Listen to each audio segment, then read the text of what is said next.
Hello and welcome.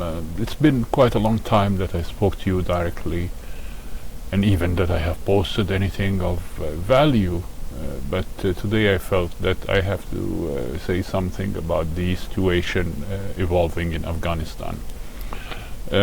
We have all witnessed the collapse of the state in Afghanistan, the withdrawal and the dismantling of the Afghan National Army, the advancement of the Taliban, the fleeing of the members of government, while some of its leaders, namely the vice president and the former president and other high-level officials, were in Doha negotiating. The US troops withdrawal, the airlift evacuation for the American citizens, for the allied nationals from the allied nations, Afghans who have worked with the US military, and those who are carrying the SIV, the Special Immigration Visa. It's been drama. It's totally ununderstood, but in the face of all of this ambiguity and uncertainty, we need to explain a little bit more what's going on the ground. First, the Taliban are no new kids on the block. They have been around for 3 decades. They have been out of office for 2 decades. They are now coming back. Very unclear how they are going to govern this time around. There have been some predictions, let me put it this way. There is nothing concrete, and it is extremely difficult to have a prediction in the light of a ambiguous statement coming from the Taliban side. We don't know what's going to happen with women and girls in Afghanistan. In terms of education, work, right to vote, totally unknown and uncharted. The Taliban answer when they are faced with this question: oh, we are going to deal with the women in the light of the Sharia laws. I don't know what Sharia they are referring to.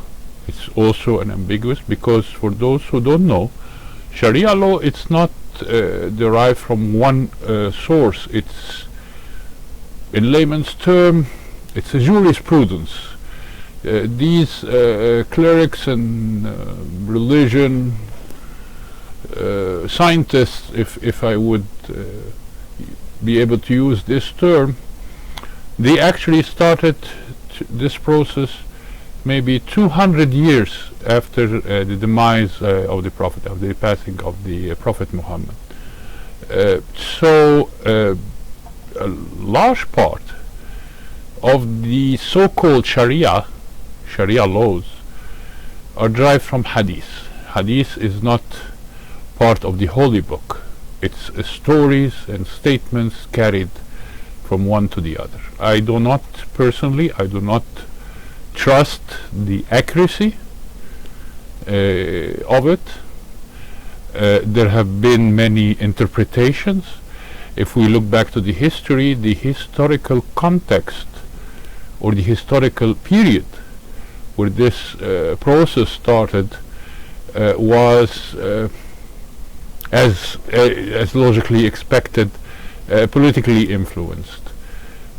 Conservative estimates that 80% of the so-called hadith really is been put a couple of centuries after the Prophet passed away.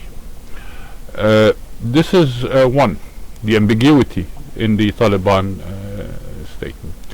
Taliban has been keep telling the international community what they want to hear.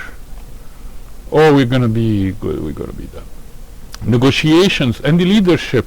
Let me first speak about the leadership of the Taliban.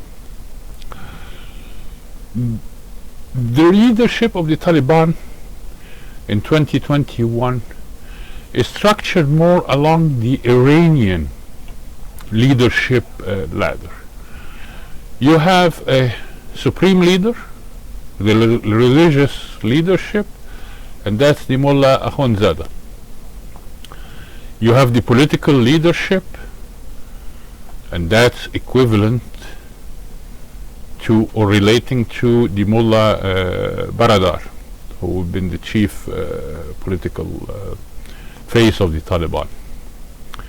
You have the military leadership, and that's Mullah Zakir, Qayyum Zakir. And then you have the internal security leadership, which is Haqqani, Mullah Haqqani of Kandahar. They are all, first of all the Taliban leadership have been implicated in many terrorist activities.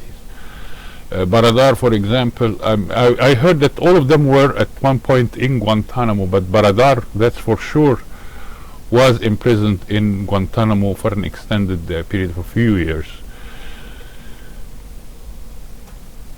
How Taliban is going to govern?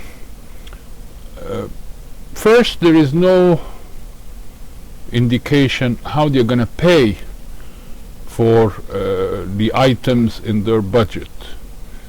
80% of the Afghani budget came from donor countries, namely the US and Japan and others, but the principal was the US, of course, for the understood the reason.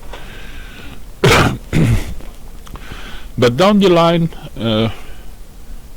we know also, according to UNODC report in 2019, United Nations Office of Drugs and Crime, and that's the office dealing with drugs and organized crime and terrorism to a large extent, issued a report that forecasted, based on the 2018 numbers, that almost 40% of the Afghani GDP, gross domestic product, is derived from poppy and heroin manufacturing. Heroin is a huge problem in Europe, in the United States, and of course next door Iran, where the Iranians have a very strong appetite for heroin consumption and opium products. Where do we go from here? It's simple. Nobody knows. We only hear hopes of what we hope that the Taliban have learned in the past 20 years. We just hear of wishes that the Taliban would adhere. In reality, the Taliban needs the international community. In reality, the Taliban will tell the international community anything they want to hear. But the Taliban also, in telling the international community, they make sure to convey the message that they do not control all the elements. And this is going to be the black hole that is going to be the every incident that's going to happen in violation of these issues is going to be hanged upon that, not all elements of Taliban are on the same playing field. This is one. Number two, if we put the Taliban leadership a little bit on the side, history have taught us that after such long military and political struggle, mostly military, the powers that emerges and those who were brother in arms yesterday and allies of today, history confirms to us that sooner or later that there is going to be a military confrontation with all of these power and hopefuls. So we can expect a fall between Taliban and Haqqani to happen, to take place. When, we don't know exactly. I think the priority for them is ISIS-K. Yesterday, the chief of the